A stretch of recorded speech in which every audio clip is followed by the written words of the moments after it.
నమస్తే, welcome back to Suman TV. Present మనతో పాటు ఉన్నారు ఎనలిస్ట్ మందడి కృష్ణారెడ్డి గారు. నమస్తే సార్. నమస్తే అమ్మ. సార్, ఎవరైతే జాబ్ చేసే ఎంప్లాయీస్ ఉంటారో కొంతమంది చూడండి, వాళ్ళు పని అనేది ఏంటంటే నా సొంత కంపెనీ అన్నట్టుగా పనిచేస్తారు. చాలా సంవత్సరాలుగా సీనియారిటీతో ఉన్నటువంటి జాబ్ హోల్డర్స్ కూడా ఉన్న కంపెనీస్ ఉన్నాయి. వాళ్ళు ఏంటంటే ఒక క్రమశిక్షణ, ఇది నాది, నా పని, నా సొంత కంపెనీ చేస్తున్నాను అనే ఒక భావంతో చేస్తూ ఉంటారు. అలాగే రీసెంట్గా ఒక పోస్ట్ వైరల్ అయింది సార్. అతను 17 సంవత్సరాలుగా ఒక కంపెనీలో పనిచేస్తున్నాడు. సడన్ గా అతన్ని ఉద్యోగం నుంచి తీసేయడం జరిగింది. ఎంతో నమ్మకంగా పనిచేస్తున్నాడు, ఎంతో బాధ్యతాయుతంగా ఉన్నాడు. సడన్ గా జాబ్ పోవడము, ఇంటికి వచ్చేసాక ఖచ్చితంగా జాబ్ పోయింది అంటే ఖచ్చితంగా సమస్యలు ఉంటాయి, వాళ్ళకి ఏదో ఇంప్లిమెంటేషన్స్ ఉంటాయి, మెయింటెనెన్స్ ఉంటుంది. దాని పట్ల వైఫ్కి చెప్పడము, ఒక పోస్ట్ పెట్టేశాడు. ఏంటంటే నాకు ఇది ఒక ఛాన్స్, ఇది ఒక అవకాశం అనుకుంటున్నాను నేను, ఈ వైఫల్యం అనేది అని చెప్పేసి పెట్టడం అనేది చాలా గొప్పగా ఉంది ఆ కామెంట్ అనేది. ఒక్కసారి ఆ వివరాల్లోకి వెళ్తే కామెంట్ ని ఎలా తీసుకోవాలి అంటారు ఒకసారి? చెప్పేది రీసెంట్ గా అమెజాన్ కంపెనీ లోపల 17 ఏళ్ల పాటు పనిచేసినటువంటి ఒక ఉద్యోగి సడన్ గా ఈ ఉద్యోగం పోయింది అని చావు కబురు చల్లగా చెప్పారు. అతను షేక్ అయిపోయాడు. కాళ్ళ కింద ఉన్న భూమి అంతా కూడా కదిలిపోయినట్టు అనిపించింది. 17 సంవత్సరాల పాటు అహోరాత్రాలు దానికోసం పనిచేశాడు. తన కుటుంబానికి కూడా సమయం ఇవ్వలేదు, తన పిల్లలకు కూడా సమయం ఇవ్వలేదు. ఎందుకంటే ఇండియన్స్ ముఖ్యంగా చేసే పని ఏమిటో మనకు బాగా తెలుసు. సడన్గా ఫారిన్ కంట్రీస్లో ఉండే వాళ్ళకన్నా ఇండియన్స్ వెళ్ళేవాళ్ళు ఎక్కువగా పనిచేస్తారు. అసలు వాళ్ళు ఓవర్ టైం అయినా పనిచేస్తారు, హాలిడేస్లో కూడా పోయి పనిచేయమని పనిచేస్తారు, ఒబీడియంట్గా పనిచేస్తారు. కాబట్టి అమెరికన్స్ ఎక్కువ లైక్ చేస్తారు వాళ్ళని. తను కూడా చాలా బాధపడ్డాడు. నా జీవితం అంతా నేను ఈ కంపెనీకి అంకితం చేశాను, 17 ఏళ్ల పాటు నేను ఏ జాబ్ వెతుక్కోలేదు, వేరే ఎక్స్ట్రా టైం కోసం నేను పనిచేయలేదు, నేను దీనికోసం అంకితమయ్యాను, నేను దీన్ని కుటుంబంగా భావించాను, ఇది నా జీవితంలో ఒక భాగం అయింది, నా శరీరంలో ఒక భాగం అయిపోయింది అని ఈ రకంగా వాపోతూ, బాధపడుతూ, భయపడుతూ, అసలు ఎలా ఎక్స్ప్రెస్ చేయాలో తెలియక, దీన్ని ఎవరు చెప్పుకోవాలో తెలియని పరిస్థితి ఏర్పడి, కుటుంబం సభ్యులకు కూడా చెప్పాలంటే కూడా భయపడే పరిస్థితులు ఏర్పడ్డాయి. ఆలోచించి మెల్లగా భార్యను ఒంటరిగా పిలిచి తనకు ఎక్స్ప్లెయిన్ చేశాడు. అయితే భర్త అంత పిరికిది కాదు భార్య చాలా ధైర్యవంతురాలు. తను భర్తని ముందు ఇక్కడ ఆత్మవిశ్వాసం కోల్పోతున్నట్టు అనిపించింది. ప్రపంచంలో ఏది పోయినా మనం దాన్ని సంపాదించుకోవచ్చు, కానీ ఒక్కసారి ఆత్మవిశ్వాసం పోతే ఇక మనం సంపాదించుకోలేము.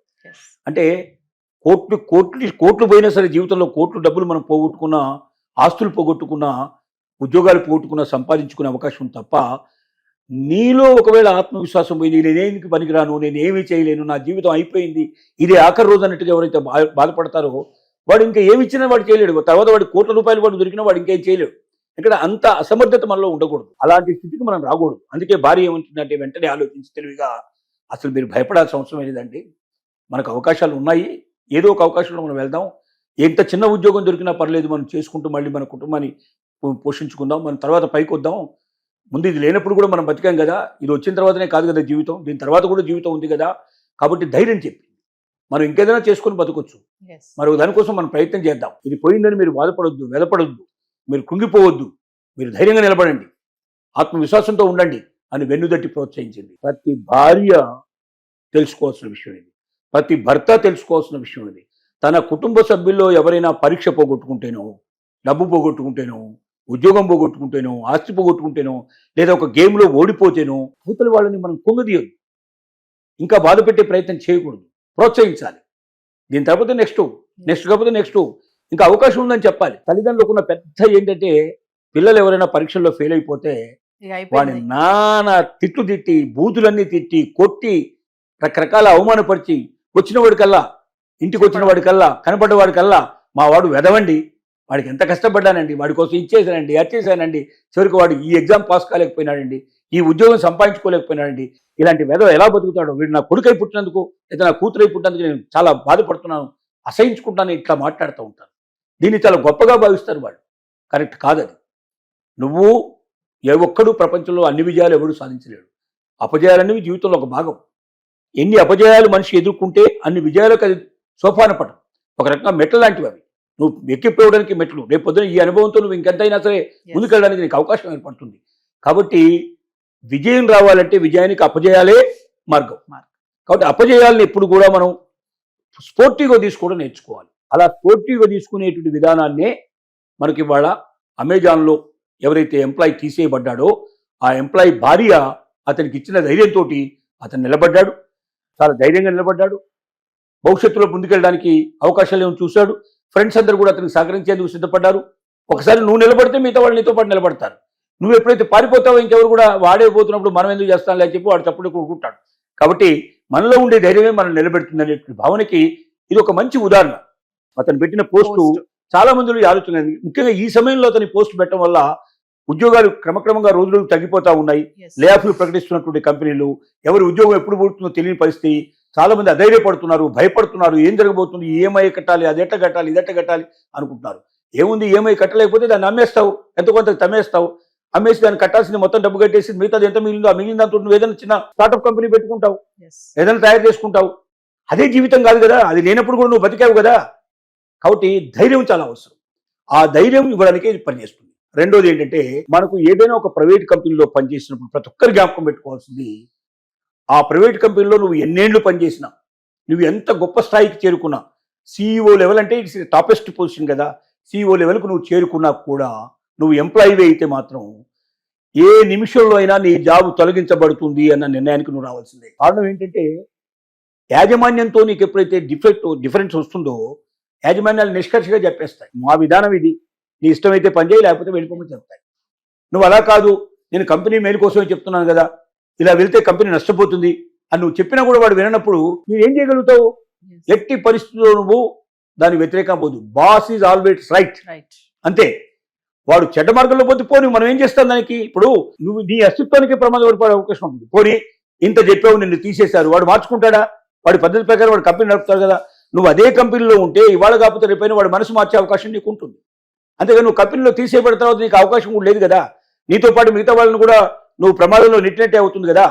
కాబట్టి ప్రైవేటు కంపెనీలో పనిచేసే ఏ వ్యక్తి అయినా సరే మీరు ఖచ్చితంగా నిర్ణయించుకోవాల్సింది, నేను ఇలా ఉన్నాను, ఈ కంపెనీ నాకు చివరిదాకా ఉంటుంది సపోర్టు, నేను జీవితం అంతా ఇక్కడే రిటైర్ అయిపోతానని మాత్రం భావించవద్దు. 20 ఏళ్ళు చేసినా, 30 ఏళ్ళు చేసినా, రిటైర్మెంట్కు 3 వారం రోజుల ముందు కూడా నేను తీసేసినా ఆశ్చర్యపడాల్సిన అవసరం. ఎందుకంటే ఎప్పుడైనా కాన్ఫ్లిక్ట్ వచ్చే అవకాశం ఉంది. ఇవాళ ఏ ఒక్క వ్యక్తి ఇంకొక వ్యక్తి అభిప్రాయాలు సరిగ్గా కలవు, 100% కలవు. నువ్వు వాళ్ళ మంచి కోసం చెప్తున్నా కూడా వాడు విన్నప్పుడు మనం ఏం చేస్తాం? వాడికే వదిలే. బాస్ ఈజ్ ఆల్వేస్ రైట్ అనే పద్ధతిలో వెళితేనేమో నీ జీవితం చివరి దాకా సాఫీగా ఉంటుంది. లేకపోతే మాత్రం నువ్వు ఏ క్షణంలో అయినా నీ ఉద్యోగం పోతుందానికి సిద్ధపడాలి. దానికి సిద్ధపడి నువ్వు పనిచేయాలి.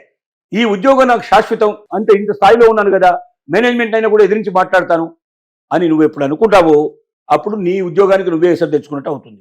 కాబట్టి ఆ పని చేయకండి.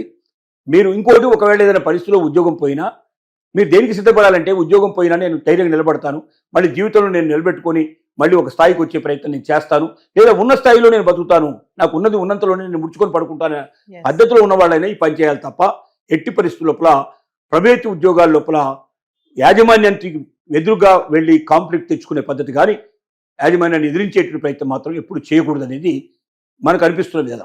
ఏదేమైనా సరే ఈ టైంలో అతను పెట్టినటువంటి పోస్ట్ మంచి బూస్టప్ అనుకోవాలి. లక్షల మందికి తర్వాత కుటుంబాలకి ముఖ్యంగా. ఇప్పుడు వాళ్ళని నమ్ముకుని ఎన్నో కుటుంబాలు ఉన్నాయి కదా, ఉద్యోగస్తులు లక్షల్లో ఉన్నారు, వాళ్ళని నమ్ముకున్న వాళ్ళు ఇక కోర్టుకు వెళ్ళిపోతారు. వాళ్ళందరికీ ఇప్పుడు ఇది ఒక రకమైనటువంటి బూస్టప్ లాంటిదే. ప్రతి ఒక్కరు కూడా ధైర్యంగా ఉండడానికి, భవిష్యత్తు ఏమవుతుందని చెప్పి భయపడాల్సిన అవసరం లేదు. ఖచ్చితంగా మనిషి తలుచుకుంటే ఎంత చిన్న పని అయినా దొరుకుతుంది. పని ఇవాళ రేపు ఎవడన్నా నాకు పని దొరకట్లేదు, నాకు ఎంప్లాయ్మెంట్ దొరకట్లేదు అంటే అర్థం ఏంటంటే సోమరిపోతులకే దొరకదు. అంటే ఏంటి, నేను వైట్ కాలర్ జాబ్ కావాలి, నేను ఏసీలో పనిచేయాలి, నేను కార్లలో తిరగాలి, ఎట్లాంటి దొరకపోవచ్చు. ముందు ఏదో ఒకటి దొరుకుతుంది. ఏ దొరికితే దాంట్లో వెళ్ళిపో. ఇవాళ ఒక లేబర్ ఒక రోజు మొత్తం పనిచేస్తే, పొద్దున్న 8 గంటలు పనిచేస్తే 1000 రూపాయలు తక్కువ కాకుండా సంపాదిస్తున్నాడు. మినిమం 1000 రూపీస్ వస్తుంది. 4 ఇళ్లలో పనిచేసుకునే పని మనిషికి సుమారుగా, వంట మనిషికి అయితే 20-30,000, 40,000 రూపాయలు, 50,000 కూడా సంపాదిస్తున్న వాళ్ళు ఉన్నారు. అంటే అంత చిన్న చదువు సంధ్యలు లేనటువంటి వాళ్ళు కూడా చాలా గొప్పగా జీవించగలుగుతున్నారు. మరి నువ్వెందుకు జీవించలేవు? అందువల్ల నీ దగ్గర ఏదో ఉంది, నేను ఇంత చదువుకొని ఇంత తక్కువ పని చేస్తానా, నేను ఇలా చేస్తానా అంటే నీకు నువ్వే ఒక బాధ్యత నిర్ణయించుకుంటావు. అందులోంచి బయటికి రా. కష్టే పని. ఎవడు కష్టపడుతాడో, కష్టపడడానికి సిద్ధపడతాడో వాడికి జీవితం ఉంది, ప్రపంచం ఉంది, భవిష్యత్తు ఉంది. ఎవడు కష్టపడడానికి సిద్ధపడో, అదృష్టాన్ని మాత్రం నమ్ముకుంటాడు, ఆ అదృష్టం వస్తే ఉరిస్తే గొప్పవాడవుతాడు, ఆ అదృష్టం పోగానే మళ్ళీ వెలవైపు రోడ్డు మీద పడతాడు. కాబట్టి అలాంటి జీవితం కావాలా, ఎప్పటికీ ఒక నిర్మలంగా ఎప్పుడు ఒక స్థిరంగా బతికేటువంటి బతుకు కావాలా, ప్రతి ఒక్క వ్యక్తి నిర్ణయించుకోవాల్సిన అవసరం ఉంది.